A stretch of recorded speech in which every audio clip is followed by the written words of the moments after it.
নমস্কার। আজকে আমাদের হাসপাতালে কুমড়ো হাই স্কুল থেকে ১১৫ জন ছাত্রছাত্রী আমাদের এখানে অংশগ্রহণ করেছে, যাতে তাদের আমরা থ্যালাসেমিয়া টেস্টটা করে দিই। তা এই যে কাজটা আমরা করছি শুধুমাত্র একটা স্কুলে নয়, এরকম প্রতিদিন বিভিন্ন স্কুলে থ্যালাসেমিয়া সম্পর্কে একটা ধারণা তৈরি করে দিচ্ছি, যাতে মানুষ সমাজকে ভালো রাখার জন্য এবং নিজেরা ভালো থাকার জন্য অন্ততপক্ষে বিফোর ম্যারেজ যে জেনেটিক কাউন্সেলিং করে নেয়। এরকম একটা আয়োজন আজকে আমাদের হাসপাতালে হচ্ছে, যাতে আমরা ওই সমস্ত ছেলে মেয়েদের আমরা রক্ত পরীক্ষাটা করিতে পারি। তা আজকে তারা র্যালি করে এসেছে আমাদের হাসপাতালে। তাদের র্যালি আপনারা দেখতে পাচ্ছেন যে থ্যালাসেমিয়া সচেতনায় শুধু আমি জানলে হবে না, সমাজের অন্য মানুষদের জানানো আমাদের খুব জরুরি। সেই হিসাবে র্যালি করে আমাদের হাসপাতালে প্রবেশ করা এবং তাদের আমরা রক্ত পরীক্ষায় অংশগ্রহণ করাচ্ছি, যাতে করে আগামী দিন আমাদের সমাজটা খুব ভালো থাকে, যাতে থ্যালাসেমিয়া রোগী আমাদের সমাজে জন্মাতে না পারে। এই অংশগ্রহণ স্কুলের ছাত্রছাত্রীরা করছে, তার জন্য তাদের ঘরে ধন্যবাদ এবং তাদের অভিভাবকদেরও ধন্যবাদ যে তারা সমাজের এই করুণ অবস্থার কথা ভেবে নিজেরা সংযত হয়ে যাচ্ছে, যাতে তাদের দ্বারা আমাদের দেশ যেন সংক্রামিত না হয়। সেই কারণে আমরাও চাই যে যারা থ্যালাসেমিয়া রোগে আক্রান্ত হয়েছে তাদের ঘরে বাঁচানোর জন্য প্রত্যেকটা প্রাপ্তবয়স্ক মানুষ যেন রক্তদান করেন। বর্তমানে রক্তের একটা সংকট এখনও চলছে, সেই সংকট অতিক্রম করার জন্য আপনাদের একটা রক্তদান শিবিরের আয়োজন করার জন্য অনুরোধ করছি, যাতে করে আমরা থ্যালাসেমিয়া রোগীদের বাঁচাতে সেই রক্তটুকু আমরা সাহায্য পাই। তাছাড়া থ্যালাসেমিয়া রোগীর জন্মটা বন্ধ করা ১ নম্বর কাজ। এই কাজটা যদি আমরা প্রত্যেকে অংশগ্রহণ করি যে বিফোর ম্যারেজ জেনেটিক কাউন্সেলিং, তাহলে এটা করে নিলে আমাদের মধ্যে যারা থ্যালাসেমিয়া বাহক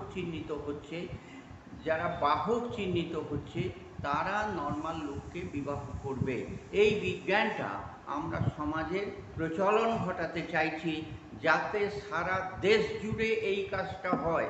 আমাদের দেশের গভর্নমেন্টকে আমরা প্রস্তুত করতে চাই তারা যেন আইন প্রণয়ন করে দেয়, যাতে আমাদের দেশে কেউ থ্যালাসেমিয়া পরীক্ষা ছাড়া যেন বিবাহ করতে না পারে।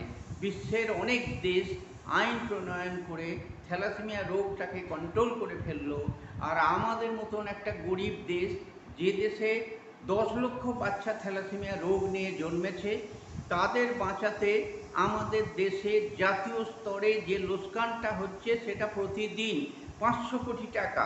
এইরকম একটা লোকসানের হাত থেকে দেশকে রক্ষা করার জন্য নতুন করে থ্যালাসেমিয়া রোগী যাতে এখানে না জন্মায়, তার জন্য একটা আপ্রাণ চেষ্টা আমাদের করতে হবে।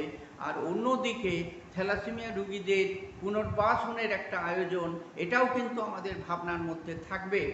এ পর্যন্ত বিজ্ঞানীরা যা আমাদের সামনে আবিষ্কার করেছে তা হচ্ছে থ্যালাসেমিয়া পেশেন্টদের যদি আমরা বোন ম্যারো ট্রান্সপ্ল্যান্ট করি, তাহলে তাদের রক্তের যে চাহিদা সেটা কমে যাবে, আর রক্তের চাহিদা থাকবে না, তাহলে তারা সাধারণ জীবনে ফিরে এলো।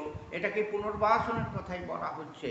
আরও যদি থ্যালাসেমিয়া পেশেন্টদের নিজস্ব ভাই বোন না থাকে, এমন একটা সংকট তৈরি হয়, তাহলে বিজ্ঞানীরা আরও একটা আবিষ্কার করলো যে কড ব্লাড ট্রান্সপ্ল্যান্ট, যে স্টেম সেল ট্রান্সপ্ল্যান্ট, এটা কিন্তু বিজ্ঞানীরা করেছে, যাতে কড ব্লাড ব্যাংক আমাদের দেশে হয়েছে। আর কড ব্লাড পাওয়া যাবে কোথায় না, মা যে বাচ্চা প্রসব হচ্ছে তার যে প্যাসেন্টাল যে ফুলটা পড়ছে, এখান থেকে যে অ্যাম্বিলিক্যাল কর্ড, বাচ্চার যে নাড়ি কাটা হচ্ছে, এর মধ্যে যে ব্লাডটা থাকে, এই কর্ডের মধ্যে যে ব্লাডটা পাওয়া যায় এটাকে বলা হয় কড ব্লাড সেল। এটা ট্রান্সপ্ল্যান্ট করলে এটা প্রথম মজুদ রাখা, ব্যাংকে মজুদ রাখা, এটা 25-30 বছর ধরে রাখা যাবে, খরচা করেই রাখতে হবে। তাহলে এই কড ব্লাডটা যার প্রয়োজন, যার ম্যাচিং হবে, সেটা খরচা করেই সে রিটার্ন নেবে। তাহলে আগামী দিন থ্যালাসেমিয়া রোগীদের পুনর্বাসনের জন্য একটা আয়োজন বিজ্ঞানীরা করে ফেলেছে। তাহলে একটা হচ্ছে বোন ম্যারো ট্রান্সপ্ল্যান্ট, একটা হচ্ছে কড ব্লাড ট্রান্সপ্ল্যান্ট।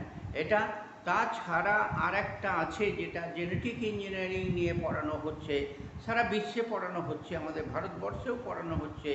তা এখানে জিন ট্রান্সপ্ল্যান্ট বলে একটা কথা রয়েছে, মানে জিনটাকে চেঞ্জ করে ফেলা। থ্যালাসেমিয়া যাদের সমস্যা তাদের জেনেটিক্যালি ডিফেক্ট, তাদের জিনেরই ডিফেক্ট, তাই জিনটাকে পরিবর্তন করলে থ্যালাসেমিয়া রোগীদের একটা পুনর্বাসনের আয়োজন করা যায়।